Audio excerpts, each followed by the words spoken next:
I want to welcome you to Dream Chasers Radio with me, your host, Yaya Diamond. What's up, peoples? How you doing?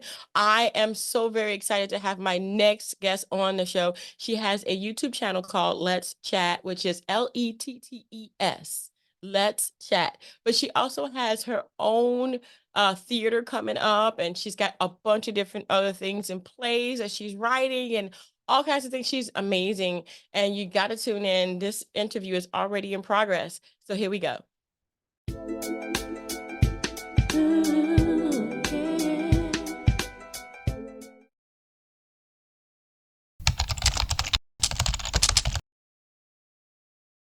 So I listened to some of your audio, and I really like it. I really Oh, thought good. Thank you. yeah, definitely. It was something I wanted to do in the past, but I'm like, I ain't got time. Like what? I The mean, you were like audio, what? like the talking and all that, and the audio and everything. I was like, okay, I'm gonna do that. No, I ain't got time. You I ain't know, got time. I think I just I had a really good support, cast with me, and Mhm. they realized my vision, and they were just a great group of people. I'm going to take these out because they're not working anyway. So Yeah. yeah, we had a really good time, and I came to England. I guess we'll talk about this in the interview, but Oh, I England. came. I love England. Yeah, I live in England Yeah. now for Where? the past 7 years in Birmingham, Oh, okay. which is the second largest city. It's just north of London, about Mhm. 2 hours north of London, about just over 100 miles. Yeah. Yeah. And I came over there to do my PhD, and I had to put the burbs on hiatus while I did that. It was just impossible for me to do both, right, academically and creatively at the same time, because I wrote all the content for the burbs. Oh, And now that that's over, though, I can't wait to get back. My cast, I've already reassembled my cast, and they're just waiting for me. So it'll be that is fun. good. That is really Well, good. thank you for having me on your show, though. I'm very Oh, excited to be here. I I'm haven't really done an excited. interview in a really long time. Oh, good. Hey. This is gonna be great. It's gonna be great. This is what I do full time. And so I quit my job a couple of years ago because I was like, I'm done. I'm done. Yeah. I'm Hmm. done. I can't work for someone else knowing that I'm miserable. Um, Making good money, but after COVID, it was like nothing. You know what I mean? Everything kind of went down. And I was like, okay, I have to either jump ship and go for that plank of wood I see in the middle of the ocean, Yeah. and try to build on that, or just stay here and do what I've been I doing. think especially for Black women, it's any way that we can find to make ourselves independent and not dependent on the system. So, like one of the things I'm getting ready to do, I don't know if I mentioned it in when we were going, having our discussion, but I'm getting ready to open a theater in Birmingham, and it's as far as I know, it will be the only Black owned theater, certainly Black owned female theater in the whole country, in the whole UK. So, Well, then um, I'll have to visit. girl, I just got Uh, tired of auditioning for roles, and they told me, Tell me "Oh, you about don't have it. the right Come look," on. Oh, you or went through that too? I went yeah. through, you're too ethnic looking. Girl, I was volunteering at a local theater around here, and when the new season came out, I told the arts director, I'm like, I don't even see anything here I can audition for. And she said, well, this play here has a role for a housemaid. And that was the final straw. That was literally the final straw. I was Oh like, oh, no. and and for a split moment, I was like, okay, are you gonna ghetto respond her, or are you gonna, try to be civil about it? Because I was really ready to go off on her for real. Oh. Oh. So I said, well, I know how to beat this. Just open my own theater and That's act in right. whatever I want to. How about that? That's right. That's right. I started this and I was like, you know what? I'm too ethnic looking. I will be ethnic looking on my own TV show. Right. I think you're beautiful, but Thank you. they Thank you. don't understand our No, standard of beauty anyway. So no, and it's so funny because they are beautiful. I mean, every ethnic, group it has a beauty within itself, and but yes. there people don't see that because I don't know upbringing or society. we are all human beings. All of us are human beings. And, color really didn't come into play until they wanted to dominate section of different people and made them, feel like as if they were the bottom of the pack when actually we're equal to everybody else. We're just equal, Yeah, we're yeah. equal. We're equal. And so I don't believe anyone else is better than anyone, but I have to say that they make it seem that way. They make it seem No, that way. but we're like the one race, if you want to call it race, whatever you want to call it. We're the only Right. group of people of melanin that our own men don't value us. Come on. We are the only group where our men look outside of their race as collectively, Mhm. not just isolated pockets here and there, but collectively put down their own women and seek women outside their own race. So Yeah, I'm not giving them a pass. I'm not either. I'm not either. And you know what? As far as like, falling in love and all that, everybody has their preference, right? But yeah, these preferences are very, very biased a lot of times. A Well, lot I of mean, they put themselves in, they put themselves in the position to, yeah, you can have a preference without putting down another group of people. Thank you. Thank you. You So can. I like oranges, but I'm not going to say apples suck. I just prefer oranges, you know. Exactly. I'm not going to put Yeah. down apples because they serve their purpose. And there are loads of people who love apples. I just Exactly. don't, especially apple pie. I don't like apple pie. You don't I like love apple peach pie. pie? Girl, peach No, pie. No, now you got me. see, I don't like apple pie, but I love me some peach pie and some cherry pie. Oh, Okay. cherries. I Oh, just don't like apple peach pie, but cobbler. You like peach cobbler. You know you like peach cobbler. I mean, if you like peach pie, you like peach cobbler. girl, I will swim in a dish of peach pie cobbler. I would just jump in the dish and start backstroking. Oh my gosh. I thought you was getting ready to say, girl, I'ma slap you for some peach cobbler. Oh yeah, well that too. I'm gonna slap you when I crawl out of there dripping in peach juice.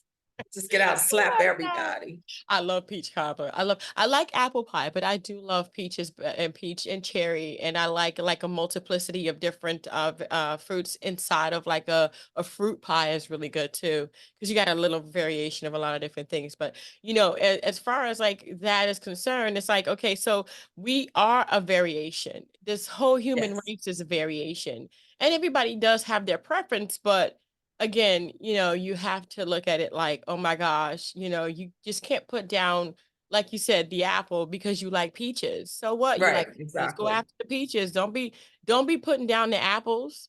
They have a No, purpose. don't put down the apples, because apples serve their purpose. Exactly. And there's plenty of people who love apples. But can Mhm. I tell you where I am right now? Because I told Yes, you I was on definitely. vacation, right?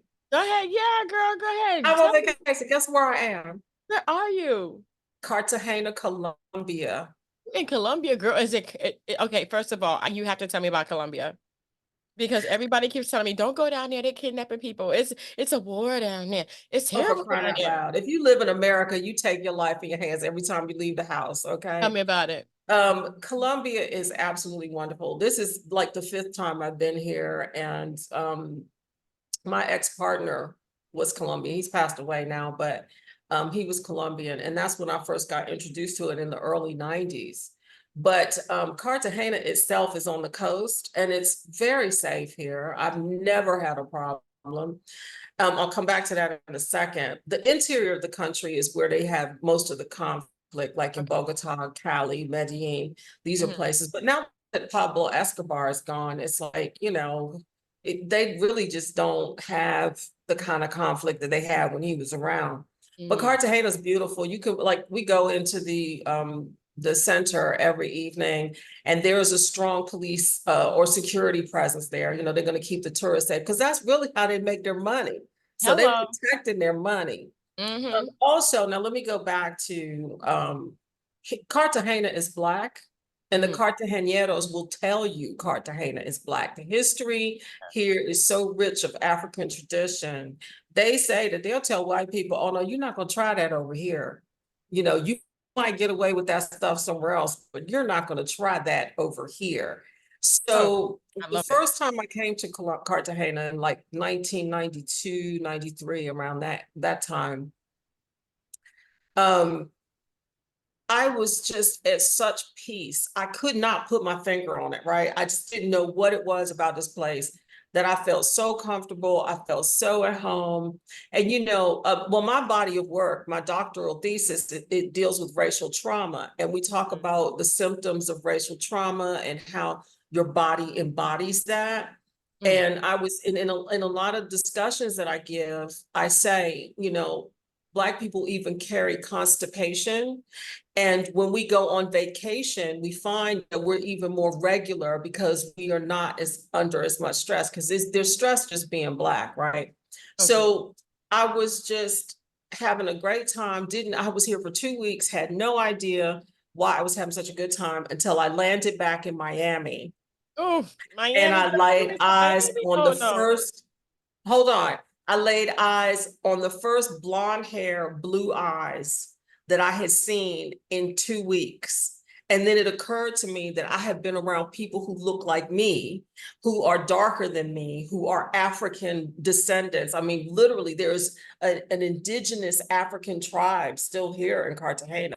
Mm. I'm like, I was around my people for 2 weeks and didn't see one blonde hair, blue eyed. And then it dawned on me that's why I felt so comfortable and relaxed here. So Cartagena at that point became my favorite place in the world. Because even if you go to places in the Caribbean, it's crawling with those people. And so, and then you see them even in that capacity treating your people very badly, like the waiters and they taxi drivers and stuff. You see that privilege and superiority leaking over, even though in situations where the dominant population is Black.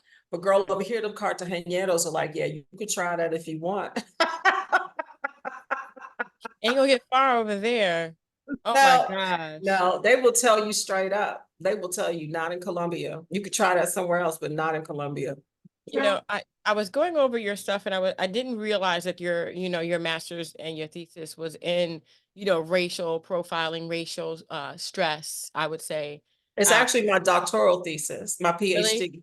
Yeah. Oh my goodness. Girl, go with your good self. Doctor, Thank Dr. you, Charlotte. Dr. Thank you. Norwood. Yes. Dr. Norwood. You know, Yes. it's like it's like I didn't notice that until I literally I have a band. I'm a singer and I have a band, Oh, right? And so about almost 2 years ago, then you must come and play in my theater then. You oh yeah. must. You must. Oh yeah. Oh yeah. So um it'll be 2 years in the summer of next year that I took over the band, myself and my partner. And when I took over the band with my partner, I got all kinds of text messages and SMS messages with the N-word in there and people screaming out the N-word during my show Oh, at no. me, No. at Is me. he white? Is your partner white? My partner is kind of invisible, but yeah, he is. But Mm-hmm. it's not I'm the front person. So people are gonna direct their attention towards me because before I wasn't the front person completely. I was a part of a group and the front person was was a white male. So nobody did that to him. At least I don't think I've never heard of anything, such things. But the moment that I took over, it was like, oh, I was called the That's N. terrible. I was called the sand in. I never heard that, a sand in. And I got text messages. I had to call the police. They told me to contact the internet police. They found the people. Internet police? I've never heard of Yeah. that. Well, it's a division where they do social media and Okay. bullying and I didn't social. know such a thing existed because Yep. people get away with all kinds of stuff on the Girl, internet. it does. It does. And they actually found a phone number to that person and they contacted that person and said, cease and desist, or you will be That's found. They knew fabulous. exactly where he was.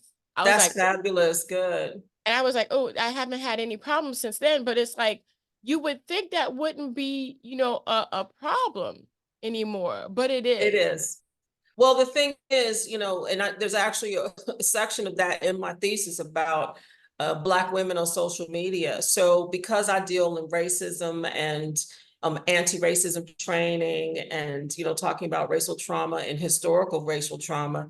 Um, a lot of my colleagues, I created a code of conduct so that because trainers were being attacked verbally in training sessions. And see, I'm not the one that's going to put up with that though. So I just go in with the code of conduct and say, if somebody gets out of line in your meeting, then you're going to be the one that has to call them back in, because I will walk out and don't even think about not paying me because, I showed up to do my job, but I'm not going to do my job under abuse. But Black women suffer 84%. Do you hear me? 84% more racial abuse online than any other group of people. 84%. So Bondi, go check her out. She's the one who wrote about that. She has all the statistics, and she writes about Black women in social media and social environments where we are victim to racial abuse. Girlfriend, it's a trip. It is a trip. So so in your play, in your acting, and also I was listening to some of your vocal talents, your VOs. Do you address this? I started working under my pseudonym, Liane Moonraven, in 2015.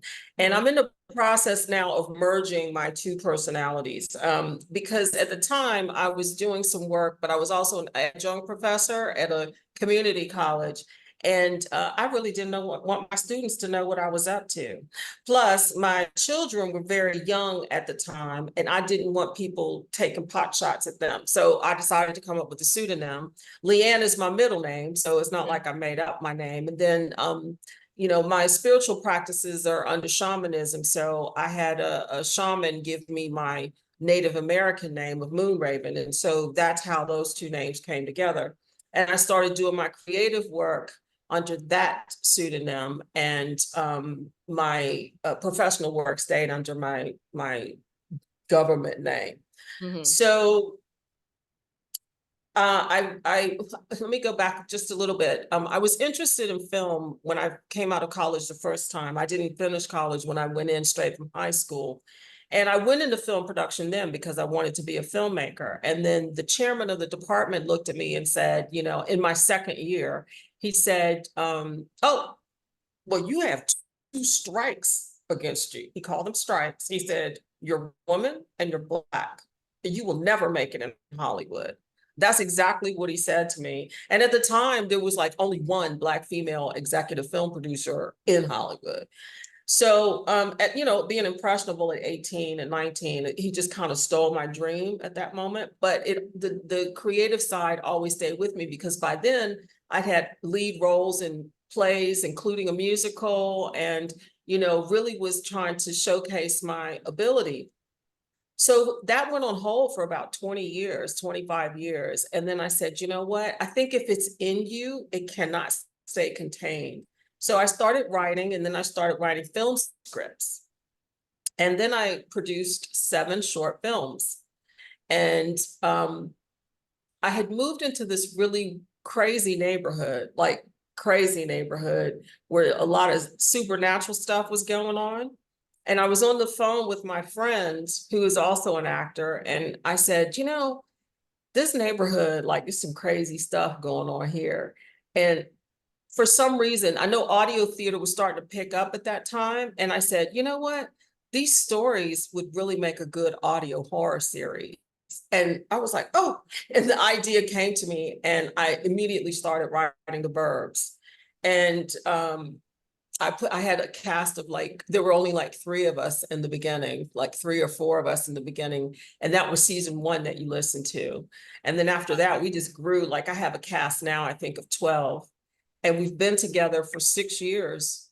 So my idea was just to write little snippets of scripts. I'm sorry, I'm turning my phone off here. The idea was to have one season of 6 10-minute episodes. Then that way, if somebody missed a season and joined us in a subsequent season, it would only take them an hour to catch up, because they could listen to all 6 episodes in an hour. That was my thinking when I designed the program. And so, yeah, that's it. That's me in a nutshell. Wow, wow. So you started this because it's in you. It's just in you. You cannot go your whole life without doing what you really want to do, regardless of your two strikes against you. Yeah, and I think because I felt like he defeated me, I was young then, and I certainly wasn't the person that I am now. Um, since I'm going to tell you, I don't want to date myself, but you know, I grew up when we didn't have but like three television stations, and they were in black and white. And on Sunday, there was nothing on TV to watch, and I was an only child. And you know, my mom worked really hard, and so she was tired on the weekends. So there was a lot of times where I had nobody to play with, nobody to talk to. I had a lot of alone time. And I just remember the original Batman with Adam West and and I just remember putting a cape around my, you know, blanket around my neck and jumping off the couch saying, "I got you now, Joker." I mean, I just had this really active imagination, and I Love Lucy, believe it or not, because there were no black people on television except for Julia. You know, and I did have a Julia lunchbox, but there were no black people or representation in television at that point. And so Lucille Ball was like my role model. I wanted to be like Lucy. And I just remember these memories from as young as 3 years old, just wanting to be an actress. But unfortunately, that wasn't encouraged in my home. Like my mom just didn't, she used to call me a dramatist, and you know, just kind of in a negative way. But and I think that's probably why I didn't pursue it. But yeah, I think if it's really in you, and from the age of 3 I wanted to do this, you know, I feel like my life has come full circle. I'm now doing the things that I want to do. And as I just celebrated my 60th birthday on Saturday last week, and it's like, you know, as I'm looking at my retirement years, like you were saying earlier, I just am not going to go out not doing what I want to do. And when that arts director said to me, you know, because it's like, now I've done a PhD, what else can I do? You know, it's like I'm off to do other things. But when she said to me, "Oh, there's a role for you in that play as a housemaid," it just triggered. It was that same chairman saying to me, "You'll never make it in Hollywood." So it was just something in me when she said that. I was like, okay, well, you know what? I'll just go open my own theater. And literally that week, I started putting those wheels in motion. Oh yeah. Oh yeah. I would have been like, what? I would have That is been what like, I said to her. I was like, huh? What? what? You want me to Oh, what? oh, oh, okay. Yeah. You know, I have a t-shirt that says, you know, I'm paraphrasing it. It says, you know, work hard or something to that effect, like, you know, hustle until your haters ask you if you're hiring. I love it. I was like, I love it because, you know, there, if you don't have any haters, you're not making it. You're not doing Yeah. anything. You know, you got to Yeah. have a hater. And that hater is going to push you forward. So tell us about this new project that you have coming up soon. So, um, you know, like I said, I'm from Washington, D.C. originally, and we moved to the UK. My daughter, my youngest daughter and I, we moved to the UK in 2017. And I finished school now, and she's in university now. And um, I'm just really excited to be able to launch this theater. So it's a black box theater. It's not a proscenium theater, which, you know, like the big auditorium with all the 300 seats. A black box theater that'll seat about 100 people. And but it won't be just a theater. Theaters struggle to make money, and because most of them are nonprofit. This is definitely a for-profit business, because the theater is not the only thing that will take place. This is an all events venue. So there'll be live music, there'll be magic, comedy. I mean, literally whatever you can think of will go into the space. But also, it will be we have a film department, so we'll be doing screenings. We'll be doing locations. Providing location shoots for people, photography. I've already got somebody's going to be doing acting classes and just a whole list of things that will go onto this space. And because Don't forget to follow us on YouTube and Instagram. Thank you for watching. there just isn't any space for Black people to perform their art. And, I hope to have art exhibits in there where we have Black artists and Asian artists. There's a Malawi community in Birmingham where I live that they don't even have a performance space. They are an actual cultural center, but they don't have a center. So, I'm reaching out to groups like that. It's like for people of color who have nowhere to go, we open our doors for them. I will take submissions for, live theater, traveling theater, tour groups, kids groups. That's what we're there for. So part community center, but, also a profitable business with other things going on. Right. Wow. That is wonderful. I love that idea. I love the idea of actually having that for, the community at large as well, because it's not like you're excluding people, but you're just focused on a Exactly. amount of people. Also, there are other people and other ethnicities out there, like the Japanese, the Chinese, who never really get the opportunity to do that. I mean, how many times do you see a Chinese person on the big screen? Exactly. I hardly ever see it. I hardly, just like Blacks. I mean, we have more opportunity now than they do. I Oh, mean, they need exactly. the opportunity too. And I just think that Even Hispanics, even Hispanics, I mean, they are neck and neck or even slightly ahead of the percentage of Black population in the US, and they yeah. still don't have much representation on mainstream, Oh, I you know. know. John Leguizamo was saying that at the convention that I went to this year, and he was talking about Hispanics. He didn't see a Hispanic on TV that would model and represent him as a Hispanic person. And so he didn't know how to do it. He didn't know how to. So I mean, literally speaking, I truly understand where you're coming from. And I give you props for it, because it's not going to be an easy adventure, definitely, but it's definitely going to be a Mhm. satisfying one. Yeah, I hope so. And, Birmingham, like I said, is the second largest city in the UK. And, the theater there has not diversified at all.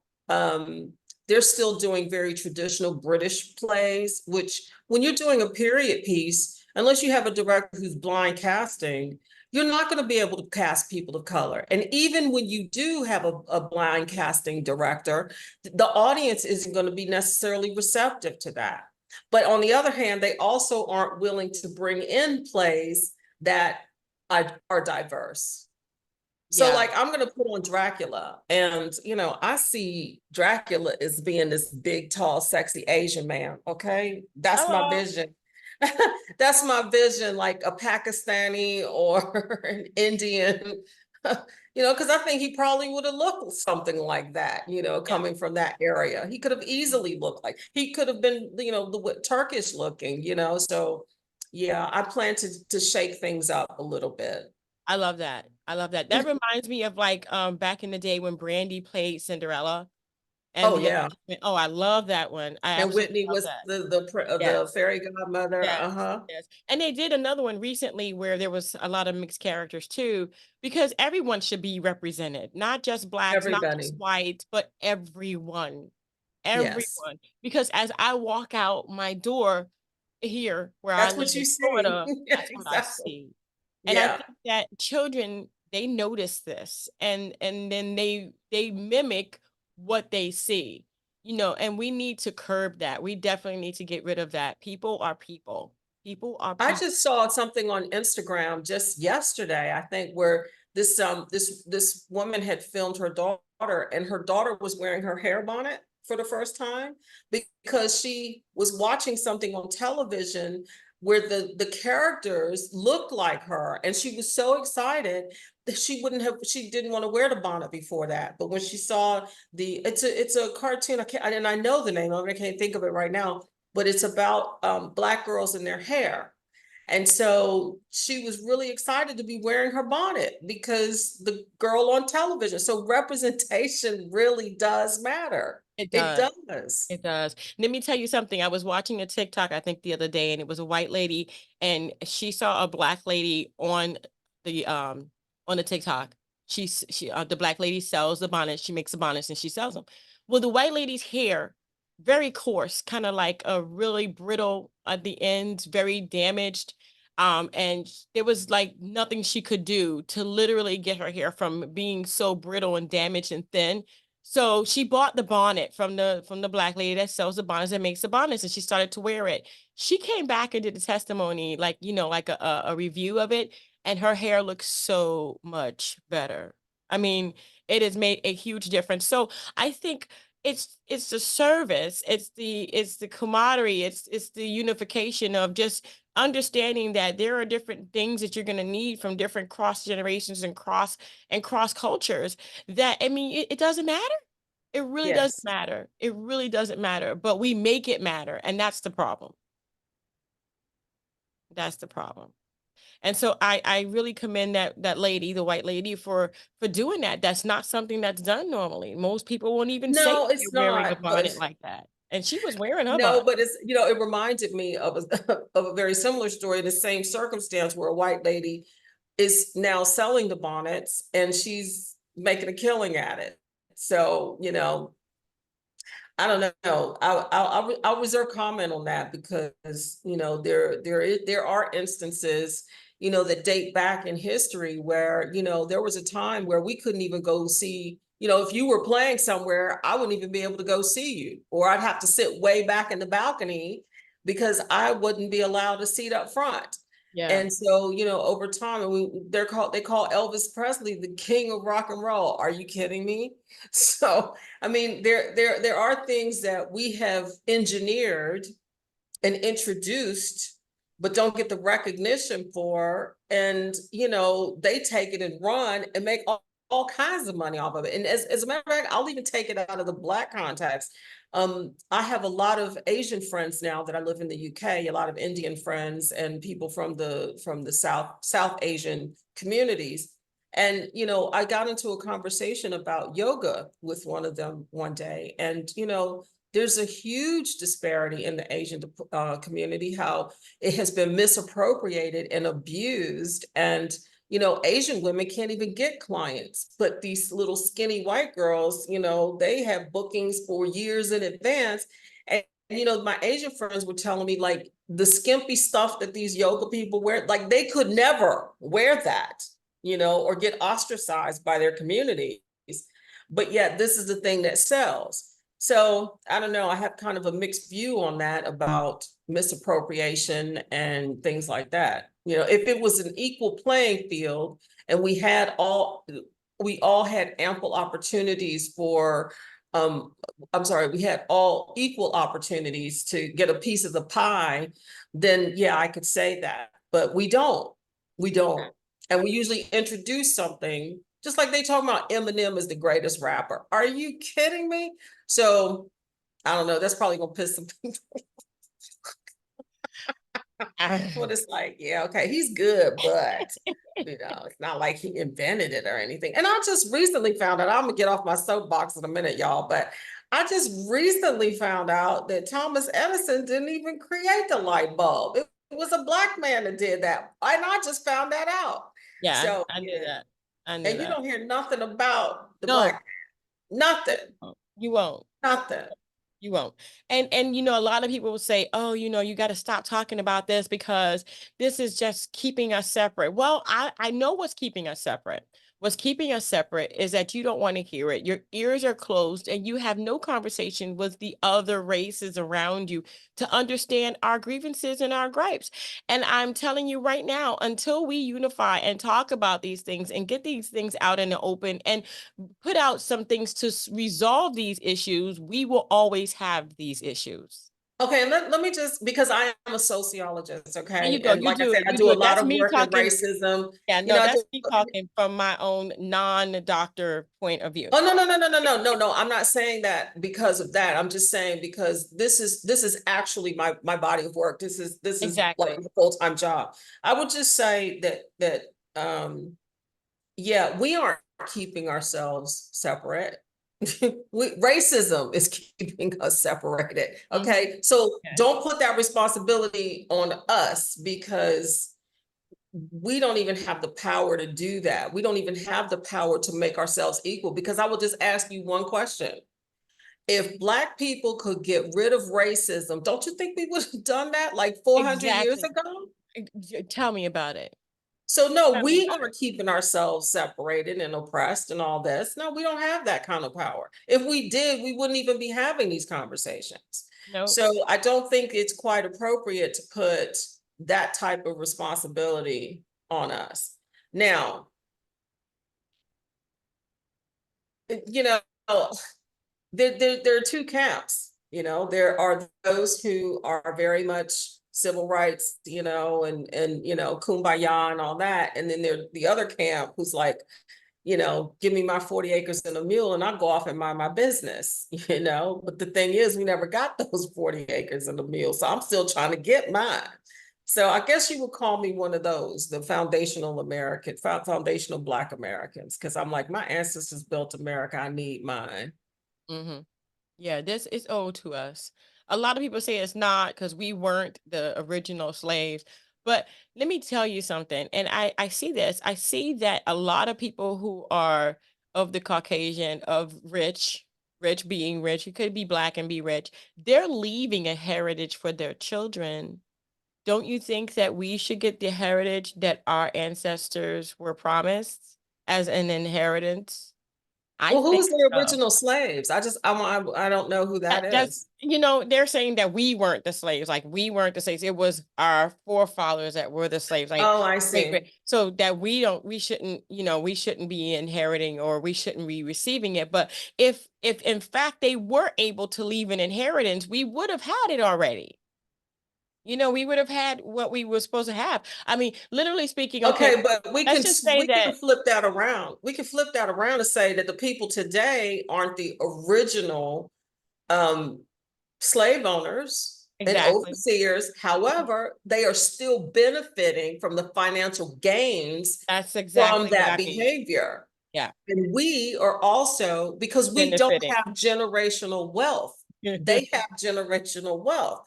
Right. So, I mean, that's a moot point to me. That's what I'm saying. But I mean, I've heard it so many different times. I'm like, you know what?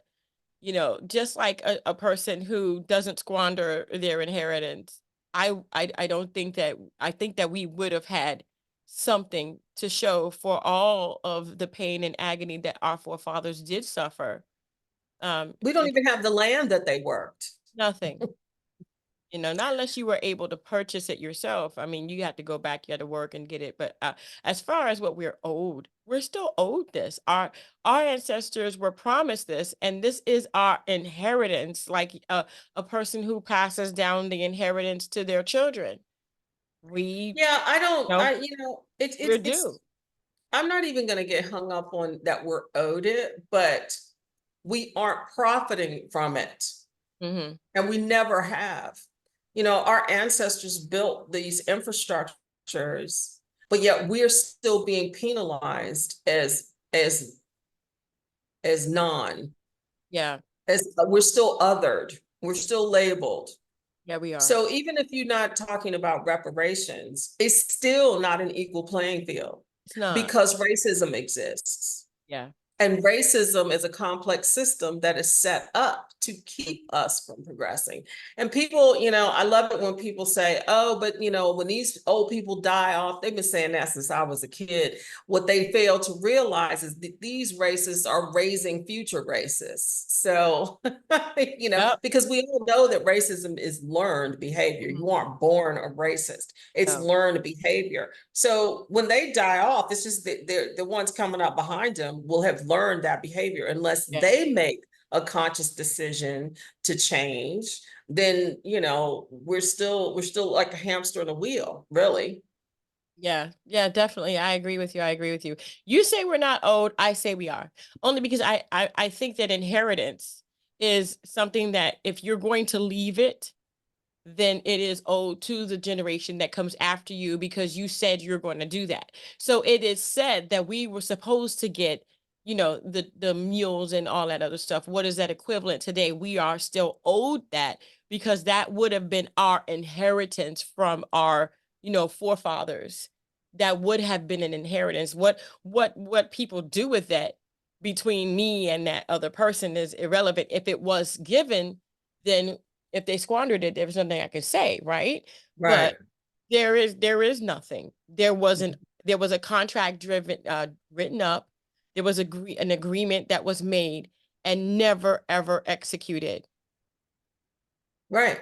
And I'm sorry, I didn't mean to imply that I don't think that we're owed it, because I absolutely, what I meant was, even if we take it out of that context, even if Yeah, we take it out of that context, it's still, it still doesn't make sense. it doesn't. It's still not an equal playing field, is what I'm saying. Even if That's we right. don't look at what is owed to us in the past, even if we started with a clean slate, we're still being oppressed and not made available the generational wealth that we're entitled to.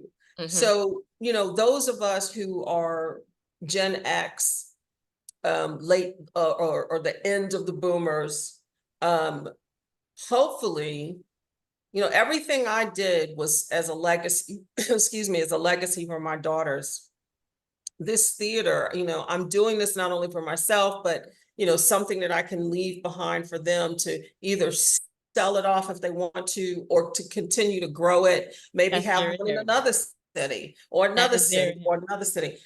Even my education, I did this I'm the most educated person on both sides of my family. My mother didn't make it out of high school, so, but everything I did was so that my children would have a better life. I didn't aspire to have a PhD. I absolutely did not. But if it means that their life, or my example, my role model, people talk about mentors and role models. If you can't do that for your own children, then, who are you mentoring? So, Exactly. to show them against all the odds, a Black woman can do this, can do that. I mean, I left America. They always telling us to get out. So, okay, bye. You know, we are brainwashed from a very young age to think that we cannot live outside of America. And I'm here to tell you that Black women are the leading group of people becoming expats around the world. Black women are finally figuring it out that we don't need to continue to waste our energy in a country around people who do not value us. And I'm very glad to see this movement. I have a friend who just moved to Puerto Vallarta, Mexico. I've got a friend who just moved to Panama a few years ago. There are several Black women expats in the UK.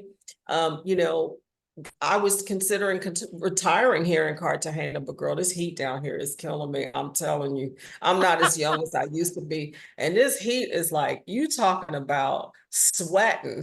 Like, I don't sweat, right? I glow, but over here, I'm sweating just like the rest of them, okay?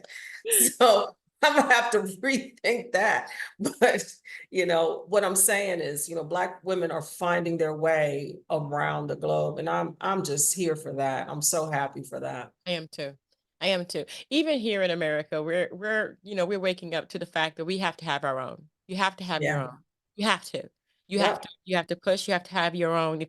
Even if you decide to stay here in America, in the United States of America, uh, you still have to have your own. You have to push it. And I want to thank you so much. So, but I want to say this, and I don't know if this is a correct statement. So do correct me if I am wrong. You would not have had to make this theater, to build this foundation, if things were different, if people literally looked at other people as people instead of as a color. Yeah, absolutely. There you go. I'm gonna tell you, the final catalyst that made me leave the US was Donald Trump. I just refused to live in a country where Donald Trump was the president. And so when he got elected in 2016, that was November 2016, he won the presidency. I was out. July 2017, I was out. 6 months later, I knew, because I look at patterns, I just knew the writing was on the wall. It was time to go. And I think that was probably one of the best decisions that I could have made at the time, because, you know, I couldn't have accomplished what I have been able to accomplish had I stayed there. I just wouldn't be able to do it. I wouldn't have been able to afford it. I wouldn't have been able to have the freedom, work with the people that I've worked with, to get me to this point. And so, yeah, that was it. And so I can say, I'm not anybody's, different or special or anything like that. Just if you need to, sometimes you have to do the extraordinary to feel ordinary. And that's how I felt. I felt like what I was running to was far less scarier than where I was. And so, yeah. That's wonderful. And I'll even put myself out there. If there's any Black woman that's watching this and wants to talk to me about packing your stuff and leaving, then get in contact with me through Yaya. There you go. And I will definitely put that information in the description box. Where can people find you though? They can follow you. Do you have an Instagram? Do you have this? You have a YouTube? What do you have? Okay, so I do have a YouTube. I've got several of them. So I've got one that is my body of work. And then I have one of my creative work. So you can find me under Liane Moonraven. All you have to do is Google me, and you'll find all of my social media on, oh God, I hate to say Twitter, but yeah, I think I still have an account there. Twitter, Instagram, YouTube. I'm not on TikTok on that, but you can also find me under Carlette, which is also on YouTube, which is on, I'm on TikTok there. And on Twitter, I think I'm Ms. Lett, MSLETTE US UK. So you can find me around, just anywhere. Some of my presentations for my doctoral work are out there on my YouTube channel if you want to check it out and learn more about my thesis, because I did a comparative study of the experiences of racism between Black American women and Black British women, the similarities and differences. And, the findings might surprise you that they are extremely similar. There's very few differences, which could lead you to think that Black women are going to experience racism similarly pretty much anywhere. But yeah. Wow. And come to Cartagena. Well, Come hey, to Colombia. that's right. And I'm gonna have to visit you in the UK and check out Please that do. theater. That's gonna be fun. I think I'm gonna do that. I'm hoping to be traveling next year and doing a lot of different things. So here we go. And I already have my passport. I am ready to go. Hey, we'll meet in London. I'll come pick you up in London, and we'll hang out in London for 3 or Wait, 4 days, and okay, then okay. drive So up to Birmingham and get it on. you have to tell me the changing of the guards. Around the corner, I think there is a burger place. Is it still there? The changing of the guards, I know where that is. Talking about at Buckingham Right. Palace, So right? yeah, Buckingham Palace. There used to be like, this is like years ago when I was younger. There was like a restaurant not too far, like a walking distance away. It was kind of hidden on the side of the cobble road. And it was really cool. It was like Oh, we got to go there. absolutely. If it's still there, I hope because so. there's so many great eateries in London. I'm not really sure where that one is, but yeah, we'll definitely find something, And have we a got good to go see time. the And changing of the then we'll come guards. up to Birmingham I and got to go to Birmingham. Yes, yes. Got to go back. yeah, I told my mother, I said, when you go back to Paris, I'm in your luggage. yeah. Although, Paris is a whole different experience. I Have you been there know. before? Yes. Mm, Yes, I I'll, have. I'll reserve comment, but Well, you see, the way I go is a little different than the way most people go because my mom is a singer. So I go with accolades and, you know, oh yeah, you get the royal treatment. I get Oh the yeah, royal treatment. So it's that's that's different. that's that's the way to do it then. Yeah, Yeah, I get the absolutely. royal treatment, which is, I've only experienced racism once in the UK, and that was handled very, very abruptly and very, very strict. And then that person never worked in that field ever again. Okay. They were Okay, good. booted out. So I've only Yeah, experienced you'll that, find in you the know. UK that racism is way more subtle. It's very, very covert. You know, Yeah. I have people look at me and say, "Was that racist?" I'm like, "Yeah, girl, that was racist." Yeah, but But they don't because it's know. so But they subtle. ask. But they ask.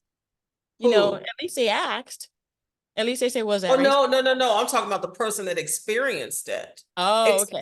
the racism is so subtle that people don't always recognize. It's so microaggressive that they just don't even realize it. Like, was that racist? I'm like, yeah, that was Yeah, racist. that was. Well, It's you're gonna get the look from me. If you're in the UK and you say something racist and I look at you like this, you just did right. it. You just did it. Just to let you know, you Yeah, just because did it. then they're like, oh, they'll get offended that you got offended. Right. Well, be offended. Yeah, Be yeah, offended so we can resolve this. So you can yeah. stop doing it because we're people. You know, if we team up, if we team up, there would be nothing to stop us. Nothing. No, But yet we got to stay separate. Why? That's a good question. I think that's a question for the audience to answer. If you have any comments about this, go ahead and put it in the comment section below or to the side or wherever you're watching.